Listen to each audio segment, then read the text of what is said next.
Miko! No. Narinig ko sumisigaw kayo. Nangyari rito? Ano kasi may magnanakaw. Dito rin? Anong ibig niyo sabihin? May mga tanggap kaming report eh. May mga bahay rito na nakawan at merong ibang mga residente na nasaktan. Hindi ka, okay lang ba kayo? Ako po, okay ka? Ayos lang nung pero ilang bahay na daw ho ba na nakawan?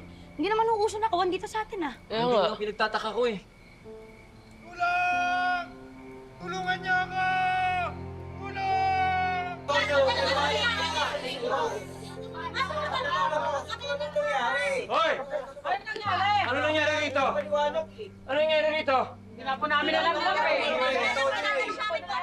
Ako nang magnanakaw! Kinuha nila lahat ng pera ko, mga walang hiya sila! Sabi sa akin, safe dito, hindi pala! Mga sino ka nanakaw? Teka lang, Antonio. Wala akong nakawan na nangyayari dito sa amin. Bakit? Minahuli ba kayo kahit isa, ha? Hinahanap pa namin. Eh, pulpul pala kayo eh! Paano kung balikan kami? Paano kung sa susunod tuluyan ako ang pamilya nyo?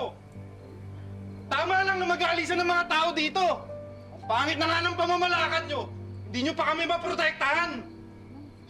Ang kulong na nasa lugar na to, hindi pa ligtas.